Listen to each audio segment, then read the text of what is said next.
Petit disclaimer avant de commencer la vidéo, je vais vous présenter un logiciel qui est assez décrié par les photographes professionnels, en disant que c'est de la triche, que c'est pas vrai, que c'est pas de la photo, qu'il faut arrêter, etc. Je vous laisse regarder la vidéo en entière et me mettre un avis en commentaire à la fin, parce que j'étais un peu du même avis que vous, et le prendre en main pendant quelques jours m'a fait changer d'avis.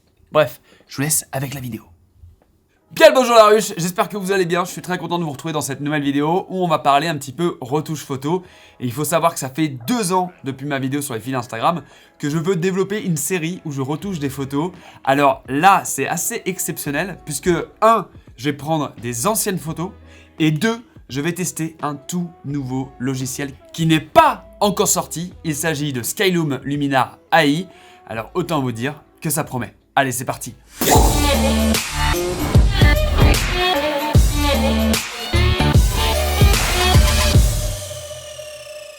Bon, pour ceux qui ne me connaissent pas ou qui ne me reconnaissent plus avec cette nouvelle coupe de cheveux, je m'appelle Guillaume Ruchon, je suis photographe et vidéaste pro et je suis aussi ambassadeur Sony Alpha depuis plus de 2 ans maintenant. Et c'est vrai qu'en 4-5 ans, mes photos ont pas mal évolué. Alors d'une part, à travers le matériel que j'utilise, parce que j'ai commencé il y a 10 ans avec le 550D de chez Canon.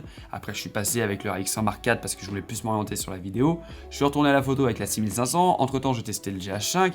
Aujourd'hui, je suis sur la 7R3 et la 7S3 et la 7C. Enfin, j'ai vraiment testé beaucoup de gammes d'appareils et surtout aussi des smartphones qui sont de plus en plus performants, on va pas se le cacher. Et d'une autre part, au niveau de la technique et aussi de l'artistique, la prise en main des boîtiers, l'évolution du regard, de ce que je veux faire comme photo, etc. Bien évidemment, ça, on l'acquiert pas tout de suite, c'est au fil des années. Et pour cette vidéo, j'ai décidé de repartir sur mes anciennes photos, mes premières photos que j'ai publiées un petit peu sur Instagram, qui vraiment n'étaient pas ouf, mais du tout. Avant de prendre une photo, il y a pas mal de facteurs à prendre en compte et j'en ai sélectionné 3. La composition, l'exposition et surtout la retouche. La composition va vraiment dépendre du moment, de l'instant capturé et surtout du storytelling, l'histoire que vous voulez raconter à travers votre photo. Mais la composition, ça se travaille aussi et surtout en post-prod. Je me permets un petit conseil, si jamais vous n'avez pas la composition finale de votre image, n'hésitez pas à élargir votre plan parce que c'est beaucoup plus simple de cropper dans l'image que de rajouter des informations. Ensuite, il y a l'exposition qui est pour moi la clé d'une photo réussie. C'est vraiment le plus important, la gestion de la lumière. Que ça soit techniquement parlant, savoir bien exposer son image, pas sous-ex, pas sur-ex, savoir peut-être figer le mouvement ou alors le rendre flou. Donc ça, c'est aussi très technique, mais artistiquement parlant, en fait, la gestion de la lumière fait tout. Vous prenez le même lieu, vous faites 2 photos avec 2 lumières différentes et vous avez 2 histoires complètement différentes. Les traits, les couleurs, les volumes, ça change tout. C'est pour ça qu'il y a pas mal de personnes qui veulent retourner sur des lieux à des saisons différentes parce que l'angle du soleil n'est pas le même et automne, été, hiver, ça n'a rien à voir quoi. Enfin, et c'est vraiment la partie qui nous intéresse aujourd'hui, c'est le pouvoir de la retouche, de la post-prod, de l'édition. Vous appelez ça comme vous voulez, mais vraiment, vous allez pouvoir donner une deuxième vie à une photo qui a été prise dans des conditions approximatives. Aujourd'hui, vous êtes beaucoup à être fasciné par la retouche. On le voit avec la présence des presets, des luttes qui se vendent à foison. On voit les gens qui abusent des retouches, des gens qui font des bonnes retouches et des gens qui préfèrent les photos brutes. Alors, je ne vous juge pas, mais je trouve ça quand même assez dommage. Mais aujourd'hui, j'ai envie de m'adresser à tous ceux qui pensent que la retouche, c'est un bordel sans fin. C'est-à-dire qu'il faut un PC ultra puissant, il faut des heures d'apprentissage, il faut des logiciels chers. Alors, juste les PC ultra performants, effectivement, si vous avez un PC qui date de 98, c'est un peu compliqué, quoi. Voilà. Ok, stop, on arrête les préjugés et c'est à ce moment-là que je vous présente Luminar AI, le dernier logiciel de Skyloom. En fait, à la base, Luminar, c'est un logiciel de gestion et d'édition photo, disponible sur PC et Mac, que Skyloom développe depuis plus de 5 ans maintenant. C'est ce qu'on appelle un éditeur non destructif. En gros, toutes les modifications que vous allez apporter via Luminar, ça va être des éléments qui vont être ajoutés aux métadonnées de la photo. C'est un peu compliqué, mais dites-vous que dans 6 mois, 1 an, si vous voulez retrouver l'image de base, vous allez pouvoir la retrouver. En gros, on retouche une photo, mais on ne modifie pas l'original. 2018, ouais, ça doit faire 2 ans que je vois ce logiciel un peu de partout. Tout d'abord avec Luminar 3 sur des sites spécialisés, des sites de rumeurs, et plus récemment avec Luminar 4 quand ils ont fait l'update, chez pas mal de collègues photographes, youtubeurs, qui s'exaltaient un petit peu des retouches, parfois un peu trop extraordinaires, parce que oui, on va pas se le cacher, quand vous poussez les curseurs à fond, c'est vite dégueulasse, hein, ça fait fake, j'aime pas trop cette ambiance. Donc j'étais un petit peu sceptique quand Luminar m'a contacté en disant « Hey, on sort Luminar AI ». AI pour Artificial Intelligence, donc intelligence artificielle. Et vraiment, j'ai mis quelques temps avant d'accepter parce que j'ai voulu tester ce logiciel. Alors, il est en bêta, d'accord? Mais dites-vous qu'ils ont repris le maximum de ce qu'ils avaient développé avec Luminar 4 et qu'ils ont mis une bonne grosse dose d'intelligence artificielle. Pourquoi? Vous aider à retoucher en 3 clics une photo parce que l'intelligence artificielle va vous aider, vous faciliter la retouche. Si au contraire vous êtes plutôt un expert de la retouche, dites-vous que c'est vraiment un moyen créatif d'essayer d'autres choses avec des outils un petit peu clés en main, faciles d'accès. Et si jamais vous aimez les curseurs, il y a une partie pro et créative qui est assez longue quand même, donc vous allez pouvoir vous éclater. D'ailleurs, petite parenthèse avant de poursuivre sur le logiciel, abonnement pouce bleu, voilà, ça c'est dit. Et deuxièmement, Luminar AI sort le 15 décembre, donc en ce moment c'est des précommandes. Donc si jamais d'ores et déjà il t'intéresse, déjà qu'il n'est pas cher à la base, là tu devrais cliquer sur le lien en description. Voilà, moi je dis ça, je dis rien. On va sur le logiciel? Allez, c'est parti. Bon, déjà, au niveau de l'interface, on va pas se le cacher, c'est sobre, c'est épuré. Moi, je trouve ça assez efficace. On a bien les 4 parties du logiciel découpées avec le menu du haut. Et la première fenêtre qui s'ouvre, c'est le catalogue. Comme vous le voyez, le mien n'est pas forcément complet, c'est normal, j'utilise le logiciel depuis quelques semaines. Et surtout, en fait, aujourd'hui, c'est pour apporter un peu de magie à mes photos. Mais il est assez complet, on va pouvoir classer les photos par album, par dossier, pouvoir un petit peu attribuer des notes, les retenir, les rejeter, etc. On voit d'ailleurs qu'il y a 2-3 photos retouchées. Effectivement, je l'ai pris en main en live sur Twitch avec vous. On a passé 2 heures à découvrir le logiciel ensemble, vous m'avez posé vos questions, et si jamais t'étais pas là, bah voilà, encore une fois, viens, rejoins-nous, on est bien. D'ailleurs, à ce propos, petite devinette des retouches qui ont été faites. Si on prend par exemple cette photo à Tokyo, qu'on a réalisée en... Oh, putain, c'est loin, c'était il y a 1 an. Vous avez 3 secondes pour dire ce qu'il y avait, ce qu'il n'y avait pas. 1, 2, 3, avant, après, avant, après. C'est assez fou, hein. C'est assez fou. Et là, c'est la photo un petit peu incroyable. Oula. Oulala. Vous êtes prêts? 3, 2, 1.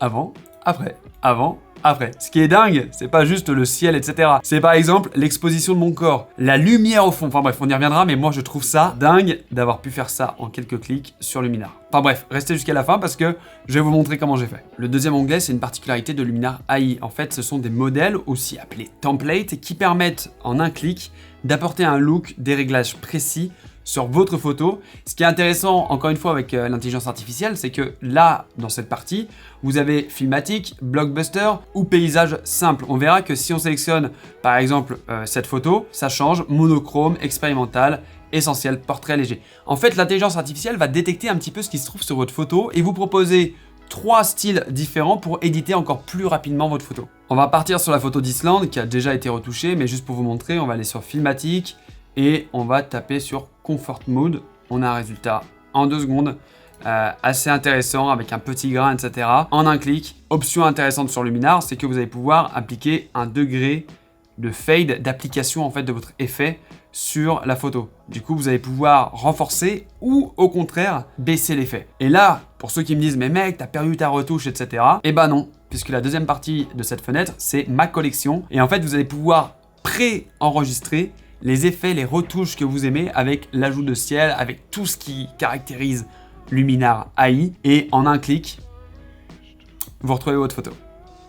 Elle est pas belle la vie. Troisième partie, c'est vraiment le cœur du logiciel. C'est là où vous allez pouvoir effectuer tous vos réglages. Alors, tous les réglages estampillés AI, c'est avec l'intelligence artificielle. Et tout le reste, c'est là où vous allez pouvoir jouer avec les curseurs, la luminosité, la colorimétrie, enfin vraiment, vous voyez, il y a 4 sous-parties. Il y en a même une qui s'appelle professionnel et vous allez pouvoir faire du tampon de duplication directement dans Luminar. Autant vous dire que oui, vous allez pouvoir aller loin dans la retouche. Enfin, dernière partie, c'est tout ce qui concerne l'export. Je n'utilise pas du tout les réseaux sociaux qui sont prévus, mais email, ça peut être intéressant. Et save to disk, bah, c'est basique. On enregistre en JPEG, en TIFF, avec l'espace colorimétrique, etc. Bref, assez basique. Du coup, on va commencer avec cette photo portrait de moi. Putain, je suis hyper jeune. On va aller dans modèle pour voir ce qui nous choisit de base, essentiel. Si on met sublime, ouais non c'est un peu trop saturé. Par contre Rembrandt, on dirait vraiment Robert Pattinson, c'est terrible. On va aller dans édition et quand vous ouvrez édition, vous avez 4 sous-menus, outils de base, créatif, portrait et professionnel. Ce qui nous intéresse ici, c'est portrait et on voit qu'il y a encore 4 sous-menus, visage, peau, corps et surexposition. Visage va nous intéresser beaucoup, déjà parce que en fait on travaille sur un portrait et on voit, si vous déroulez tout, qu'il y a déjà des réglages préfaits, ça vient du template, et on va pouvoir jouer un petit peu avec. Alors, visage lumière, waouh, voici ton chemin. Calme-toi Jean-Baptiste. Visage mince, alors, je suis pas hyper fan de ça, mais vous savez, parfois, quand vous shootez avec un 200 mm, ça vous aplatit le visage, donc pourquoi pas s'affiner un peu le visage. Là, j'étais déjà hyper mince, mais si jamais vous poussez le truc, encore une fois, bah... Ouais, ça change. Ouais, peut-être pas aussi mince. Visibilité d'iris, éclat d'iris, agrandir les yeux, blanchiment des yeux. En fait, c'est tellement évident ce que ça vous procure que j'ai même pas besoin de commenter. Je vais juste vous montrer un petit peu ce que ça fait en termes de changement, voilà. Là, si je mets blanchiment des yeux, ah bah voilà, nickel. On appelle ça les yeux revolver, c'est terrible. Après, vous avez éclat d'iris, donc ça, encore une fois, bam. Oh là là, c'est incroyable. J'ai même pas de masque à faire, j'ai rien, ça va détecter automatiquement.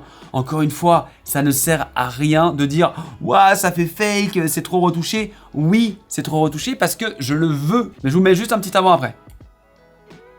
Le grain de peau a été retouché, les yeux ressortent de ouf. Je suis impressionné par le truc. Putain. On va pouvoir même améliorer les sourcils et ça va donner quoi? Un peu plus de matière, regardez-moi. Le regard un peu plus dur, etc. Bon, là, j'ai un petit peu abusé, mais oh là là, c'est ouf. Élimination des cernes. Ouais, ça marche plutôt pas mal. Hein. Là, ça marche plutôt pas mal. Voilà. Pas trop. Nickel. Waouh, le regard du futur. Vous pouvez même changer l'iris. Alors, effectivement, vous mettez les yeux de chat. Miaou. On va juste affiner cette photo avec un petit peu, voilà, de lumière. J'ai envie juste de réchauffer un peu l'atmosphère parce que je suis un peu palo, on va pas se le cacher. Voilà, donc vous jouez encore une fois avec la balance des blancs. Ça, c'est vraiment les outils que vous retrouvez un petit peu partout. On va pouvoir aller super loin dans le délire, en fait. Voilà, après quelques minutes, quelques clics, quelques ajustements, je me trouve avec un portrait qui me convient. Oh mon dieu, regardez-moi ça, double face quoi. Oh, c'est dingue. Je sais pas ce que vous en pensez, mais moi je trouve ça hallucinant de faire ça en quelques clics. On va passer à la deuxième photo. Deuxième photo, un JPEG bien compressé de 4,7 mégaoctets, messieurs dames, et de 6 millions, 7 millions de pixels. Je pense que c'était une photo que j'avais déjà recroppée, mais qui, voilà, il n'a plus d'informations dans les blancs là derrière, c'est terrible. Modèle, qu'est-ce qu'il nous propose? Overcast, ça a l'air intéressant. Non. Non plus. Ah, il y a le ciel, regardez. Le ciel, il a changé. Hop. Oh! Attendez. Ah oui! C'est intéressant. On va aller dans édition et on va aller taper du ciel parce que, effectivement, la caractéristique principale de Luminar, c'est son changement de ciel. Il y a même, plus récemment, des logiciels qui se sont un petit peu inspirés. Et c'est vrai que c'est plutôt pas mal, sauf que, bah, vous êtes un peu limité. C'est-à-dire que de base, vous avez ces changement de ciel, donc il y en a un peu plus de 20 et on les reconnaît vite. Hein, ça tourne vite en boucle, c'est un peu comme les musiques libres de droit, ça va assez vite. Par contre, ce qui est très intelligent de la part de Luminar, c'est qu'il dispose d'une marketplace où vous allez pouvoir acheter de nouveaux packs de ciel avec des nouvelles photos et je crois même que vous allez pouvoir vous proposer vos images et même intégrer vos photos de ciel parce qu'effectivement, ce sont des ciels photographiés par des photographes professionnels et il n'y a pas que des ciels. Il y a des éléments, il y a des luttes, il y a des modèles, des templates, il y a beaucoup de choses et ça permet d'avoir un logiciel vachement évolutif. Et du coup, moi, j'en ai téléchargé pas mal parce que je voulais tester et le premier ciel que vous avez vu, vous vous rappelez de cette photo? C'est un ciel qui a été acheté sur la marketplace. Mais il faudrait que j'essaye avec un de mes ciels. On va essayer avec un ciel que j'ai tweaké un tout petit peu pour vous avoir un effet un petit peu immédiat et vous montrer qu'en fait, quand vous appliquez un ciel, il va pas juste détourer automatiquement les montagnes, il va vraiment rééclairer la scène. Et ce qui est assez hallucinant, ce que j'ai vu vraiment sur ma photo en Islande, c'est que, je vais vous montrer parce que je pense qu'il faut vous montrer, regardez les montagnes au fond. En fait, si vous revenez à l'image de base, vous voyez qu'il n'y a pas du tout le même éclairage. En fait, Luminar a une technologie de 3D mapping qui va arriver à modéliser et à détecter qu'est-ce qu'il y a à l'intérieur de votre photo. Donc là, il détecte qu'il y a des montagnes, qui a effectivement de base une certaine modélisation, on le voit un peu avec le contraste, mais au final, quand on met un soleil qui arrive de la droite, et bah bim, les ombres elles sont vers la gauche. Juste ça, en fait, ça m'impressionne.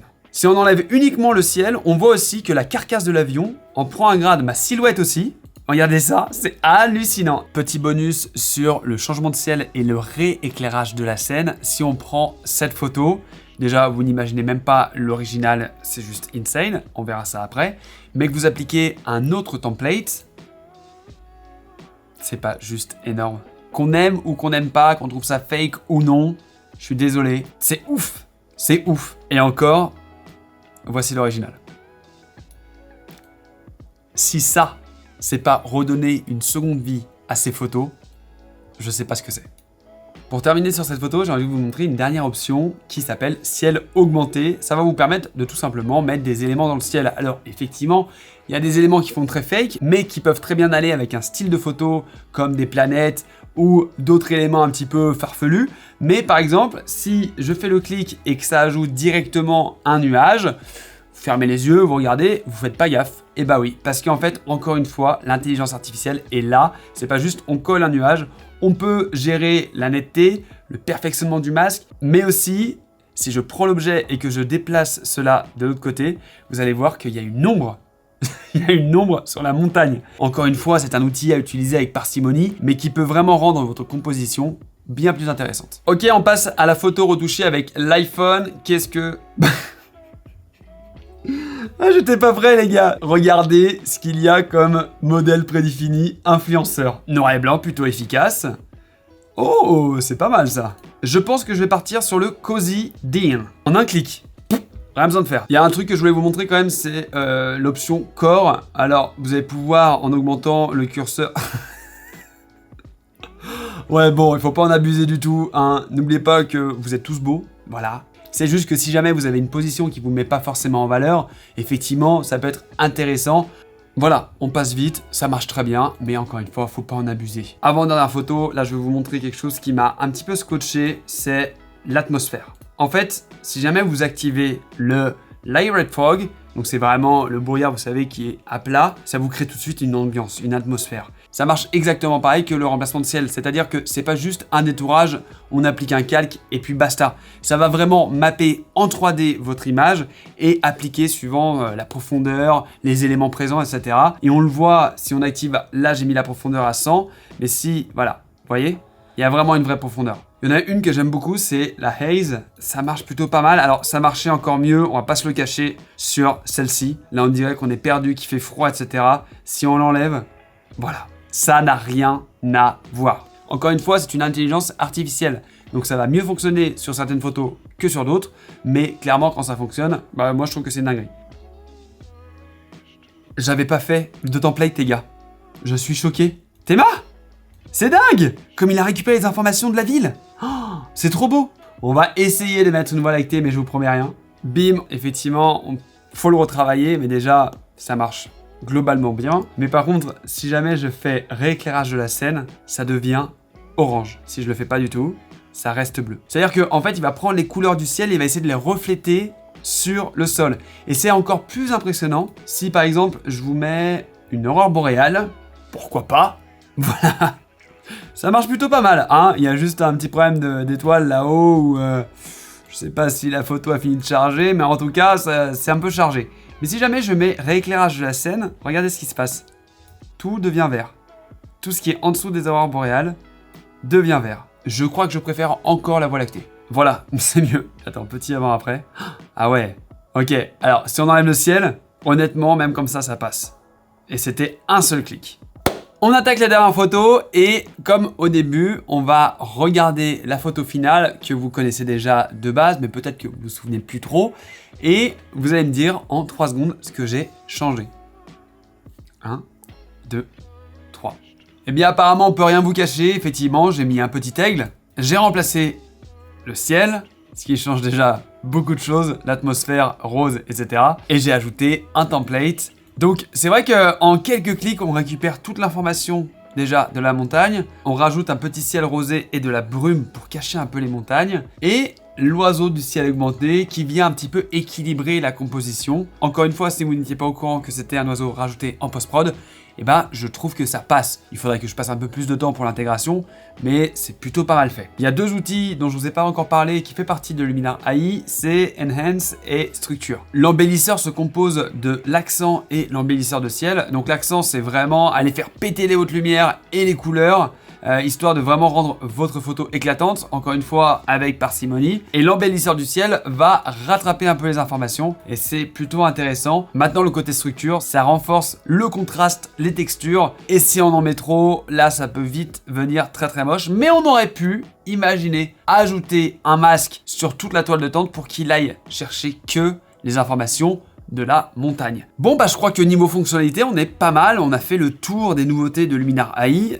Honnêtement je pense qu'il faut encore le prendre en main quelques temps afin de vraiment bien le maîtriser, etc. Mais là vous avez vu qu'en quelques clics on peut faire des choses assez spectaculaires. Honnêtement, je vous invite à cliquer sur le lien en description, tout simplement parce que le logiciel est en précommande. Il sort le 15 décembre. Vous avez 30 jours après le 15 décembre de satisfait ou remboursé. Si jamais le logiciel vous le trouvez pourri, bim, Skyloom vous le rembourse. Et honnêtement, à 79 €, vous risquez pas grand chose. C'est-à-dire que avoir autant de fonctionnalités, d'intelligence artificielle, la marketplace qui va vous permettre de faire évoluer votre expérience et les possibilités créatives, les templates que vous allez pouvoir customiser, tous les éléments que vous allez pouvoir mettre de votre côté, créer à côté et les mettre dans le logiciel, ça fait un logiciel assez complet et à ce prix-là, c'est très compétitif. Donc foncez, checkez, essayez et surtout n'oubliez pas de mettre le hashtag la ruche lumineuse. Voilà, ça sera un hashtag entre nous pour les photos que vous aurez éditées avec la suite Luminar, que ce soit 4, AI ou même d'autres logiciels que propose Skyloom parce qu'ils ont pas mal de choses. Et si ça vous a plu, encore une fois, pouce bleu, commentaire, abonnement. Et si ça se trouve, on aura d'autres logiciels à présenter. Ça m'a fait super plaisir de prendre en main ce logiciel. Comme je l'ai dit au début en disclaimer, j'avais vraiment peur du rendu final. Et ben vous savez quoi, je vous laisse aller sur Instagram voir ce que j'ai fait parce que quand vous passez un peu plus que 5 minutes, vous pouvez faire vraiment des choses intéressantes. Je vous dis à très vite, prenez soin de vous. D'ici la prochaine vidéo, je vous veux en forme. J'ai foiré mon outro, mais c'est pas grave, je vous kiffe quand même. La bise.